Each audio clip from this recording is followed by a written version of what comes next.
Welcome to the Kent Lapp Podcast.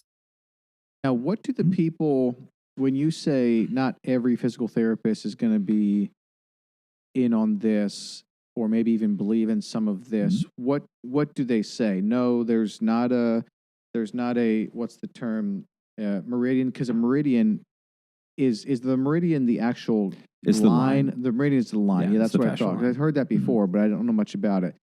Do those people say no? There's no such thing as a meridian. There's just muscles everywhere. There's not like a stream of muscle that's connected. What do they say? Most of the time, that's what they're going to tell you. They're going to Okay. say you're not like your head's not connected to your foot. I'm like, of course it is. Okay. Like, I mean, if you think about it, if I just start at the top and like if you could see my feet, if I stand up, like if you can actually see my feet, if my foot turns in and I only move my foot in like this, well, my hip's moving. Yes. And you can see my hip is moving. Yep.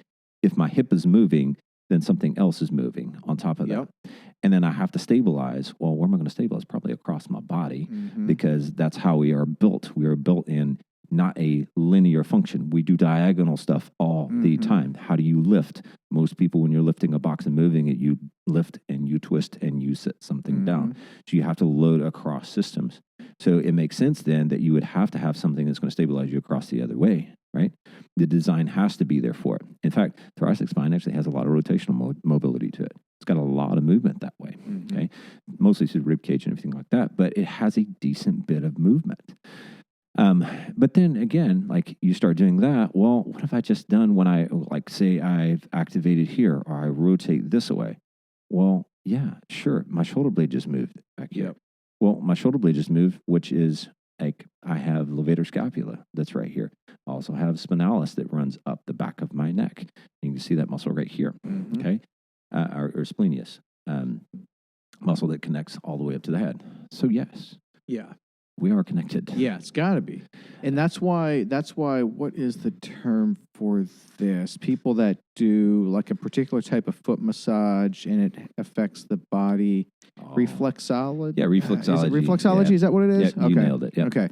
Yeah, my wife's mom does that, my mother-in-law, and she's not super trained. I think she's taken some classes on it, but basically that manifests itself in a practical way, which is she just gives a really, really good foot massage. So I have no problem. I don't even You don't care. I don't just care. Feel good. It's a great foot massage, Yeah. but it is like, depends where she finds like different crunchies on your feet. She's like, is your back hurting or like stuff like that? It's like, well, that feels sort of weird, but of course, why not? I mean, if the muscles go into your feet and your body's connected, which it is, I can at least, appreciate an argument for there being a scientific backing for why that stuff would work. Yeah. The research has been there. We've just ignored it because, truthfully, I don't know why we do this as professionals, but a lot of times there's banter back and forth. Well, the McKinsey camp, well, the Mulligan camp, well, this camp. Well, I don't care. Does it help somebody? That's all I care at the end of the day is, can I take a client and make them feel insanely good? Yep.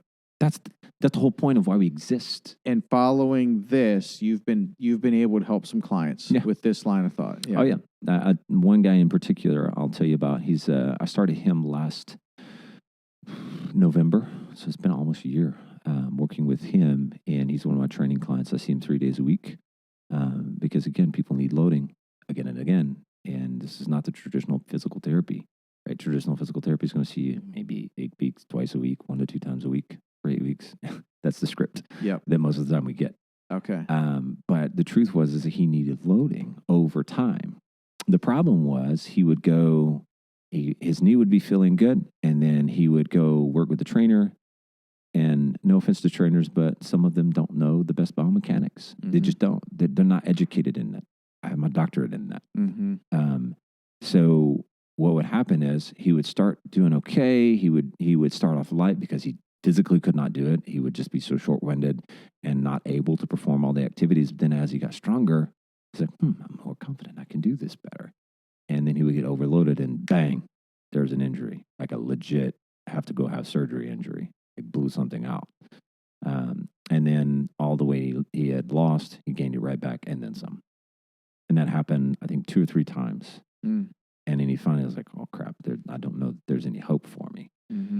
And that was really, really sad to me. When he came to me, he was just telling me, it's like, man, I want a trainer that can actually understand my body, understands my injuries, understand what I need physically, and kind of help guide me on the right trajectory for my body, so that I don't have to have any more of these surgeries. I know I need to be physically active, but I can't because something always happens. Mm-hmm. And so, utilizing the principles of myofascial lines, biomechanics, along with the myofascial lines, we're able to take him on a process to where he's now, I think he's 65 pounds lighter. Oh, wow. And he has had no injuries for an entire year. Okay. And it's all based on biomechanics. Yeah. And understanding how the body is intimately connected with itself. And if I showed you his posture, and I wish I could, if I had a disclosure agreement with him, I could show you where he was versus where he is now. It's insane to look at what happened with his posture. And again, I talked about that with the myofascial lines. What happened with his posture, he had like a major anterior pelvic tilt, like his low back looked like this. It was bent really bad.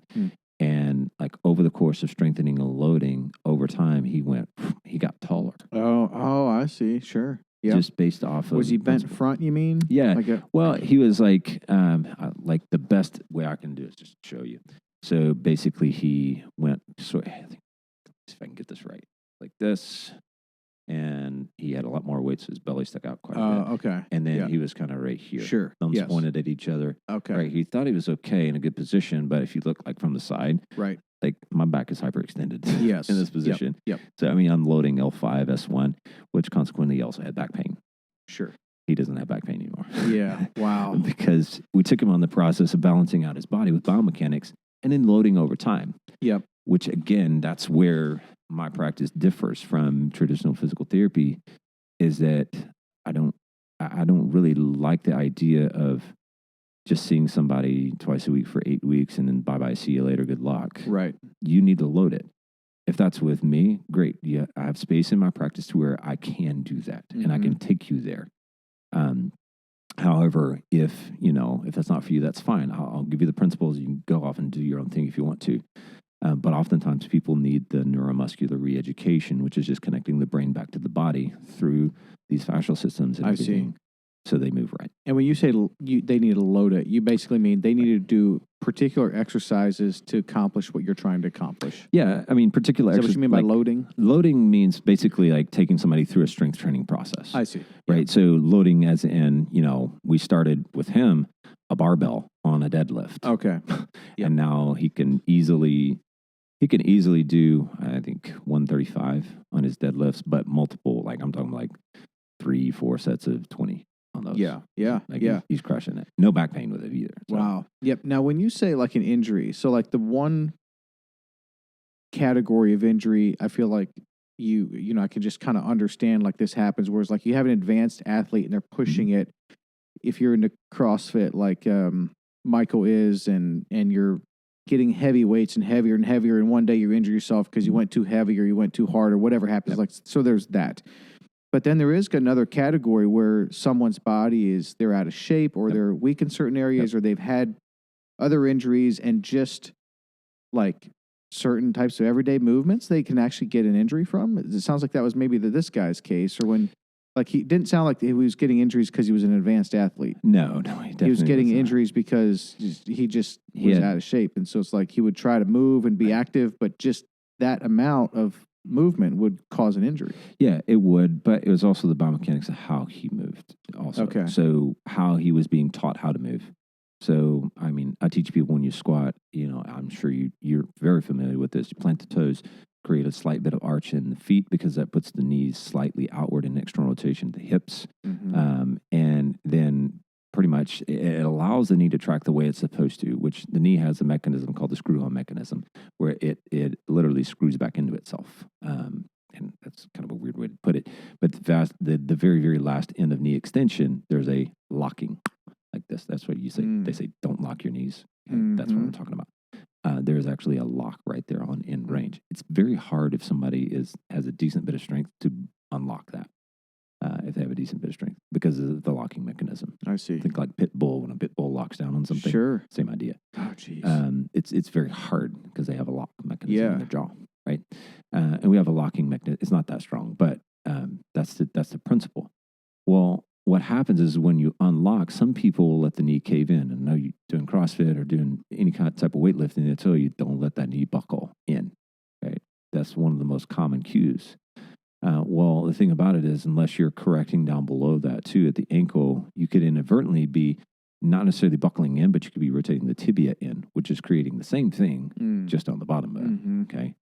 And that's oftentimes what I look at with people is we're looking from top down, but we have to look at the ground up too. Sure. Got to look at both. Yep. So for him, it was biomechanical. Like I had to correct everything about his movement patterns. He also, side note, he had triple orthodesis in both feet. I see. So, Yeah. Which he was a mess. What's an orthodesis? That's basically where they fused his foot. He has no inversion or eversion. Oh, jeez. Wow. I say no. He has a little bit Yeah. of motion, but not a lot. Sure. Not like you and I. Like I can put my foot up here and I can turn it in like that easy. Yep. He's got like that much. I see. That's it. Okay. And then about that much. Okay. That's about all he's got.